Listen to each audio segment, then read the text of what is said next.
بیان شروع کرنے سے پہلے ایک چھوٹی سی وضاحت کر دوں. میرے بارے میں ایک پوسٹ چلائی گئی ہے کہ مفتی طارق مسعود صاحب کی سالانہ آمدن 12 کروڑ روپے ہے. پوسٹیں اٹھ پٹانگ چلتی رہتی ہیں, مجھے کوئی وضاحت کی ضرورت بھی نہیں ہوتی, لیکن یہ اتنی زیادہ چلائی کہ میرے اپنے ریلیٹیو نے مجھے مبارکبادیں بھیجنا شروع کر دیں اور رشتے آنا شروع ہو گئے دبا کے. رائل فیملیز کے رشتے آنا شروع ہو گئے, رائل فیملیز. میں سوچ رہا تھا یار جس نے یہ پوسٹ چلائی ہے جھوٹی پوسٹ ہے, ایسا کچھ بھی نہیں ہے. تو کاش وہ 10 سال پہلے چلا دیتا یار. کیسے خاندانی. اب بھی اللہ کا شکر ہے میرے جو سسرال ہیں میں ان کو رائل فیملی ہی سمجھتا ہوں میرے حساب سے, لیکن 10 سال پہلے چل جاتی نا یہ تو شاہی خاندان کے رشتے آتے. دبا کے رشتے آ رہے ہیں 2-3 دن سے نا, ادھر فون. ہم کہہ رہے ہیں کہ بھائی نہیں بھائی, بس کیا بتاؤں, زیادہ ڈیٹیل میں نہیں جاتا, میرے سسرال والے پکڑ کے کوٹیں گے مجھے نا. تو پاکستانیوں کو اللہ ہدایت دے یار, کچھ پروپیگنڈا کیا کرو تھوڑا سوچ سمجھ کے. 12 کروڑ سال کا مطلب ہے مہینے کا 1 کروڑ. ٹھیک, میرا مہینہ کا 1 کروڑ ہوتا. سب سے پہلے مسجد میں اے سی لگواتا میں یہاں پہ, غریبوں والی مسجد ہے ہماری. خیر, اور اگر بالفرض ہیں 12 کروڑ تو اس میں ٹینشن کی تو کوئی بات ہی نہیں ہے. اگر بالفرض ہیں, اول نہیں ہے, حقیقت یہی ہے کہ نہیں ہے, یہ جھوٹی پوسٹ ہے. لیکن اگر 12 کروڑ کے بجائے 24 کروڑ ہو, 1 ارب بھی ہو, تو کسی کی ذاتیات پہ جانا, اس کے بارے میں پوسٹیں چلانا, یہ اتنا کما رہا ہے, پھر لوگوں کے کمنٹس, کوئی مبارکباد دے رہا ہے, کوئی برا بھلا کہہ رہا ہے, کوئی کہہ رہا ہے ہمیں خوشی ہوئی, کوئی کہہ رہا ہے یہ دیکھو ان مولویوں کے چسکے دیکھو اتنے پیسہ کما رہے ہیں. تو یہ بہت ہی ایک گھٹیا سوچ ہے. پوسٹ چلانے والے نے تو جو بھی نیت تھی چلا دی, لیکن کمنٹ سے پتہ چلتا ہے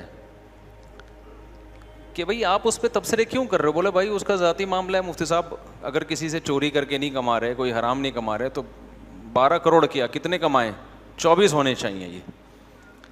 تو کچھ لوگوں نے نا یہ مولوی لوگ دیکھو, تو میں اس لیے اس کی وضاحت کر رہا ہوں کہ اگر کوئی کھا رہا ہے نا تو کسی کو کھاتا ہوا دیکھ کے اگر آپ کو ٹینشن ہو رہی ہے تو یہ اس کے لیے اتنا بڑا مسئلہ نہیں ہے کہ وہ کھا کیوں رہا ہے. آپ کے ساتھ مسئلہ زیادہ ہے کہ آپ کو کسی کو کھاتا دیکھ کے ٹینشن کیوں ہو رہی ہے, اور خاص طور پہ مولوی کو کھاتا دیکھ کے ٹینشن کیوں ہو رہی ہے. یہ بڑا مسئلہ ہے. لوگ مذہبی لوگوں کو خوش نہیں دیکھنا چاہتے, اسی سے پتہ چل جاتا ہے کہ آپ میں کتنا ایمان ہے. میں پھر بتا دوں وہ پوسٹ 100% غلط ہے, لیکن میرا مقصد ابھی اس کی برائے تردید نہیں ہے. لیکن میرا مقصد یہ ہے کہ جو حاسدین ہیں کھل کے تو سامنے آ جاتے ہیں نا, ابے یہ دیکھو عیاشی, ابے یہ دیکھو عیاشی.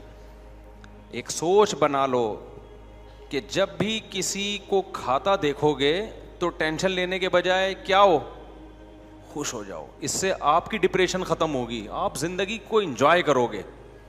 پتہ ہے انسان کے ساتھ سارا مسئلہ ہی یہی ہے. یہ جو ہم لوگوں کو ڈپریشن اور ٹینشنیں ہیں نا, اس لیے نہیں ہے کہ ہماری ضرورتیں پوری نہیں ہو رہی, یہ اس لیے ہیں کہ ہم چاہتے ہیں کہ فلاں اتنا آگے نکل گیا تو ہم پیچھے کیوں ہیں, ہم کیوں نہیں کما رہے.